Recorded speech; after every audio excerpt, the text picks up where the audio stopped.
everyone, it's Krista back for a really cool reading for all of my viewers, my new and my old subscribers. I am really inspired by Valentine's Day this year. We're just coming out of the blood moon in Leo just a little while ago, just over a week ago, and we're in its opposite moon today. So the moon is turning, or it's transiting into Aquarius on Valentine's Day. So with that in mind, we are going to be asking a question for all of my signs today. So basically what we're doing is we're going to ask, how can you bring more romance into your life? So for all of my Aries, Sun, Moon, and Rising viewers, we're going to be looking at how to bring more romance into your life. And we're going to be doing a 9-card spread, and we're going to answer some questions for you. So this is a definitive question spread. And then as always, we'll draw some extra cards here. So let's get started. Let's get your 9 cards out. I hope everyone's been doing well. Thank you for your patience with me. I do have videos coming up at the end of the month for you. In the meantime, let's get out your 9 cards here. Just in the interest of time, what I might do is see how many jumpers I can get out in the next minute or so, and then after that, we'll draw after splitting the deck. So we're asking for Aries, how can you bring more romance into your life?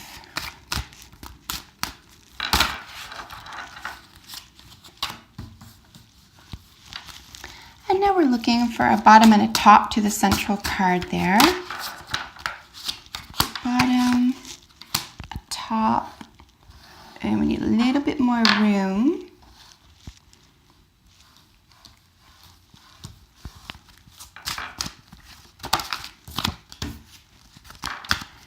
And all of these are going to be sitting in particular positions. So I'll go through the cards with you in just 1 second. We're just looking for 3 more jumpers. And now 2 more jumpers.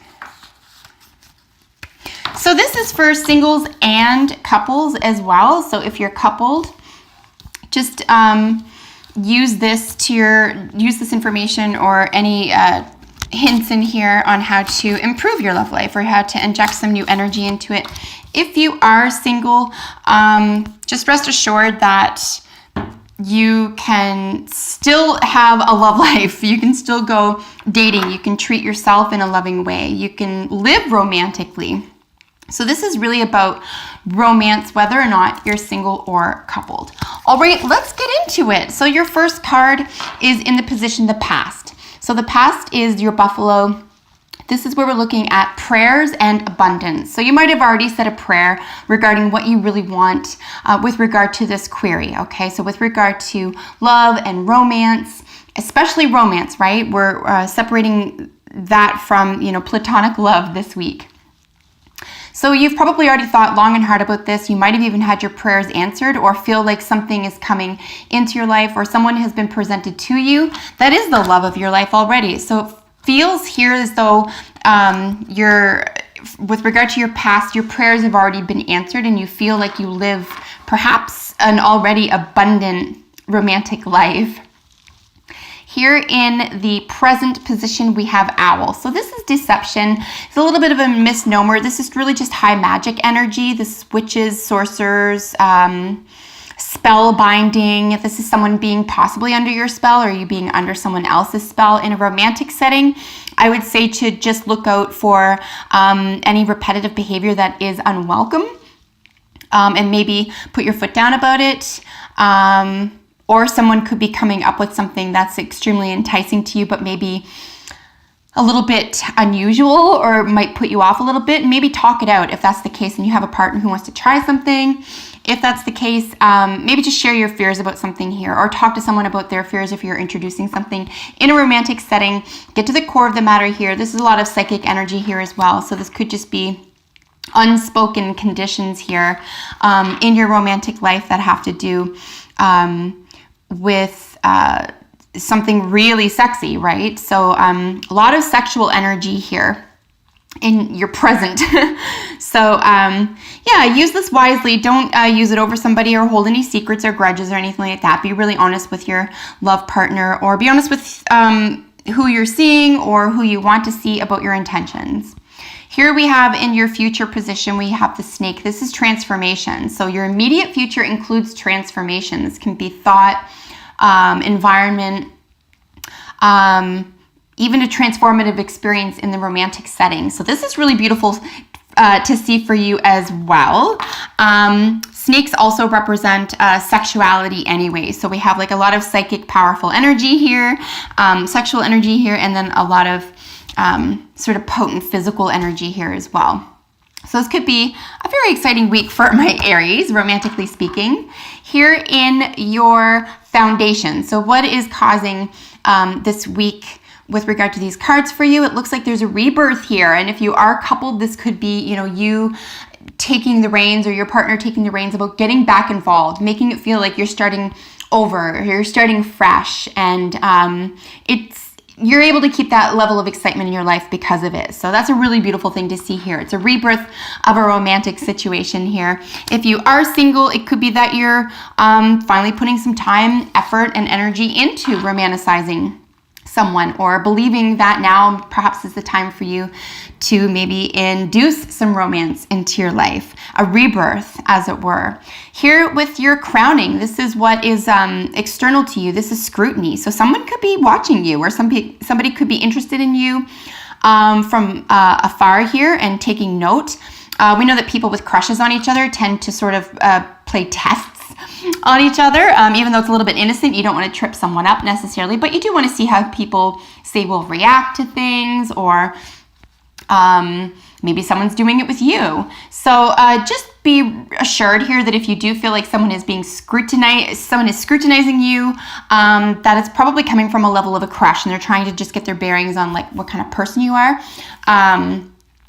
And, you know, play it cool. You want to be that cool person, or you want to be able to be honest and be forthright. So keep that in mind as well. Don't try not to keep anything close to the cuff this week. Just let it out. Be honest with people. Obviously your romantic partner, or be honest with someone that you are romantically interested in this week. It could work in your favor. So we do have your sixth card here. This is the unexpected, and the unexpected is bear. Of course, this is introspection this week, and this is really just speaking to going within. It could be something that you need to do or you're forced to do this week that is unexpected to you, where you actually find new passion. You find perhaps you discover a part of yourself, a romantic part of yourself that you didn't know about before, or you find something out about your partner that's very exciting that you didn't know before, and now you have to figure out sort of how to work with it here. So that could be exciting. There could be some new information about your partner brought to your attention, or new information about yourself, about the type of partner that you do want to have a romantic relationship with if you are single. So here with Coyote, we have your secret power. This is the trickster. And for the purpose of this reading, I'm going to read this as being playful, not taking things too seriously. If there is any upset of any sort in a couple relationship this week, maybe let it go, or if at the very least talk it out so that it's not becoming a weight. And it's something that you probably you or your partner, if you're coupled, probably just did by accident, and you're going to get over it really quickly. And it's one of those things where it's just kind of like, what, again? Or something like that, where it's important to not take it to heart, maybe have a little laugh about it and just move on. Here with the antelope, this is your wish card. And I do believe that this is action. So I'm going to pause the video for a second and double sure this card, but I'm pretty sure it's action. I'll be right back. There's nothing quite like being right, is there, Aries? So antelope is action. So this is really beautiful to see here in terms of your wish card. This is someone taking action. It could be you, it could be your partner, but it's really important, obviously, for your romantic dreams to come true here, for someone to take action here, you know, take charge. If you're uncoupled, or if you're single, for example, it might be a nice week for you to just come to terms with who you do have a crush on, or who you want to have romance with, and just take action around it. The bottom line, Aries, is like, what have you got to lose, right? just do it. Throws a little bit of caution to the wind, have some fun with it, you know, keep things light, keep a sense of humor, and just run with it. Just have fun with it. And then your probable outcome is self-esteem. This is a beautiful thing to have for your probable outcome. Self-esteem is a beautiful way to finish a romantic week. It looks like you and your partner are going to benefit from a heightened self-esteem. I'm just looking for one card, Spirit. So this is really beautiful to see for you. Heightened, getting little piles. Heightened sense of self-esteem for you and your partner. If you are single, Aries, it would be interesting for you to take action, maybe take a little chance this week, and believe it or not, no matter what the outcome is, positive or negative, or the way you want it to turn out or not, I think you're just gonna feel better for having said something. So just take some action, have a sense of humor, don't keep things too close to the cuff. For example, you're going to want to avoid drama this week. If any drama comes up at all, Aries, let it go. Again, you want to be playful. You want to go within. If something is bothering you, go within so you can let it go of your own accord, especially if it's something you've gone over with someone else, or if you're single and cool. If you're single and you feel like, oh, everyone's the same and they're all the same, maybe start identifying what type of language you have around romance and twist up the story a little bit. Like, no more drama, just look for the good times. Look for a friend to have fun with right now. Spend time getting to know somebody instead of, you know, rushing into or like to start, you know, idolizing this person as a long-term partner. Like, just start small, have fun, avoid drama, and your final card is nature. You could, if you're single, you could meet someone in a natural environment, meaning like out for a hike, walking your dogs. If you are just someone who's an avid outdoors person, for example, or if you are in a relationship, this could be something that you could enjoy with your partner. So going off into a cabin in the woods type thing, but spend time in nature here. It's very healing and it's also very romantic. So I hope that you enjoyed this reading. I will see you in a little while with some more videos for the month and with some face-to-faces, I keep promising. So have an excellent and loving romantic Valentine week, my dear Aries. Take care.